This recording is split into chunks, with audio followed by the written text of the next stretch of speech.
In this video, I'll prove that the solution to the recursive problem T of n is equal to T of n minus 1 plus n is big O of n square.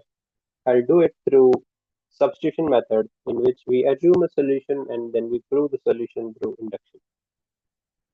So for induction, let's assume that it's true for n minus 1.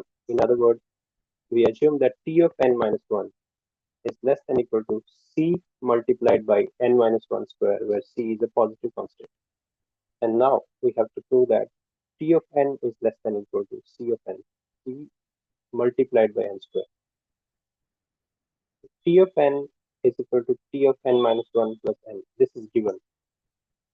So, and T of n minus 1, we already know that it's less than equal to C of n minus 1 square. So T of n minus 1 plus n is less than equal to C of n minus 1 square plus n. And expanding n minus 1 square, we get this, and this can be rewritten as this, and then two terms below term can be clubbed in this. So we have got this. What we have got is T of n is less than this term, sum of these terms. And we actually want to prove that T of n is less than equal to C of n square. For that, this quantity C plus n into 1 minus 2C needs to be negative. So because n is, we are going to do it for sufficiently large n.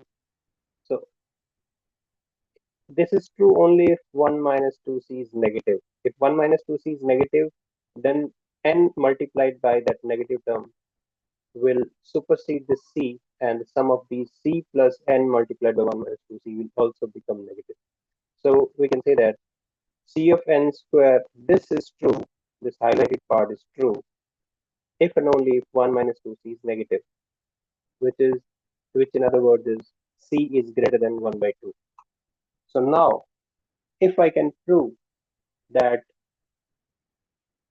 our base case is true for c greater than or equal to 1 by 2, then our proof is complete. So let's try to do that. I'll first try to prove that our base case is actually true for even c is equal to 1 by 2.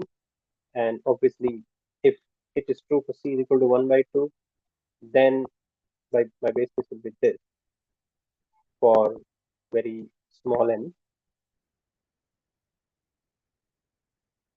So if we can prove that our base case is true for all c greater than or equal to half in our inductive hypothesis, our proof will be complete. So let's start with T of 2. T of 2 will be T of 1 plus 2. Let's assume T of 1 is k. So T of 2 can be written as k plus 2 in that case. T of 3 can be written as k plus 2 plus 3. And T of 4 can be written as k plus 2 plus 3 plus 4, which in other words can be written as sigma n square plus k minus 1. Sigma n square, as we know, is equal to n square minus 2n plus 1 by 2. So by rewriting this whole term, we get n square by 2 plus k minus n plus 1 by 2, where k is equal to T of 1. So T of 1 is positive, 1 by 2 is positive, n is negative. So we can always choose whatever is the value of k, we can always choose the n to be, like if we choose n not to be exactly 1, but we can choose our base case to be anything. Like we can start our base case at n is equal to 2 or n is equal to 3. So if we start our base case at that value of n, for which k minus n plus 1 by 2 is negative, then we can say that our base case holds for c is equal to half and for any c greater than half as well. And that completes the proof.